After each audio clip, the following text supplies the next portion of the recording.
ঘুম না আসলে একটি আমল আপনি করবেন, মুহূর্তের মধ্যেই ঘুমিয়ে যাবেন ইনশাআল্লাহ। বর্তমান সময়ে ঘুম না আসা সবচাইতে কঠিন একটা মুসিবত হয়ে দাঁড়িয়েছে, সমস্যা হয়ে দাঁড়িয়েছে। আজকে অধিকাংশ মানুষ, কে ছোট কে বড়, কে নারী কে পুরুষ, সমস্ত মানুষের একই সমস্যা হয়ে দাঁড়িয়েছে, ঘুম যথা টাইমে না আসা। আর এই না আসার কারণে অনেক মানুষ অনেক মেডিসিন খেয়ে খেয়ে জীবন যৌবন সবকিছু নষ্ট করে ফেলেছে। কারণ ঘুমের ওষুধের মধ্যে এমন কিছু ক্ষতিকারক উপাদান থাকে যেগুলো মানুষের জীবনকে, মানুষের বিভিন্ন অঙ্গ প্রত্যঙ্গগুলোকে একেবারে তিলে তিলে শেষ করে দিচ্ছে। আজকে আপনি এইগুলো করবেন না, আপনি আল্লাহ রাসূলের দেখানো পদ্ধতি অনুযায়ী আপনি ঘুমাবেন ইনশাআল্লাহ। আশা করা যায় এই দোয়াটা যদি পাঠ করতে পারেন, আল্লাহ রাসূল নিজে শিখিয়েছেন এই দোয়াটা যায়েদ ইবনে সাবিতকে।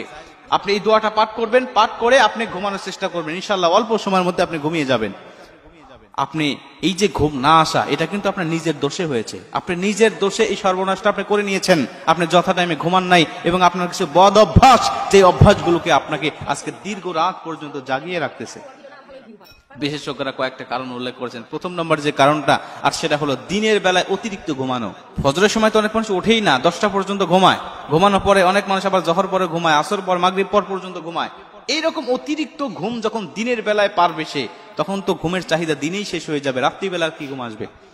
অথচ বিজ্ঞানরা বলছেন রাত্রিবেলায় যদি সে ঘুমাতে না পারে, তাহলে তার স্মৃতি শক্তি, মেধা শক্তি আস্তে আস্তে এতটাই লোপ পাইতে থাকে যে কিছুদিন পরে সে পাগলের মতো হয়ে যাবে। আজকে অধিকাংশ মানুষ যথা টাইমে ঘুম না আসার কারণে পাগল হয়ে গেছে, অধিকাংশ মানুষ। প্রিয় ভাইরা আমার, এজন্য দিনের বেলা অতিরিক্ত ঘুমাবেন না। ফজর পর তো ঘুমাবেন না, জহর পরে খাওয়া দাওয়ার পরে, নামাজ পড়ে খাওয়া দাওয়ার পরে আপনি একটু কাইলুলা করবেন, এটা সুন্নত, এটা করবেন।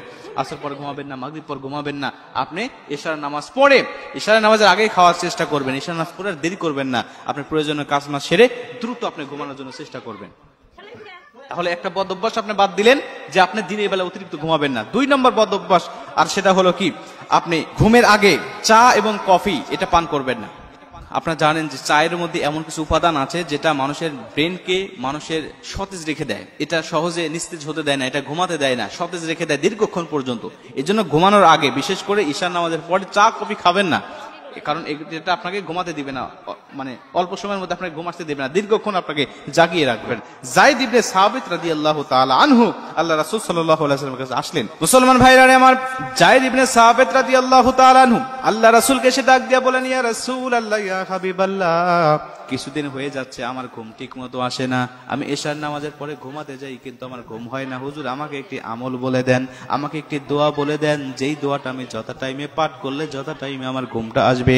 আল্লাহ রাসূল বলেন, ঠিক আছে তুমি আসো, আমি আল্লাহ রাসূল তোমাকে দোয়া শিখায় দেই, তুমিও আমার সাথে দোয়াটা পাঠ করো। আল্লাহ রাসূল বলতে লাগলেন, আল্লাহুম্মা গারাতিন নুজুম, আল্লাহুম্মা গারাতিন নুজুম। আমি আয়াতটা আমি আপনাদেরকে বলতেছি, আপনারা লিখে নিয়ে যাবেন। আল্লাহুম্মা গারাতিন নুজুম ওয়া আহদাতিল উয়ুন, আল্লাহুম্মা গারাতিন নুজুম ওয়া আহদাতিল উয়ুন, ইয়া হাইয়ু ইয়া কাইয়ুম লা তাখুযুকা সিনাতু ওয়ালা নাওম। আবার ইয়া হাইয়ু ইয়া কাইয়ুম।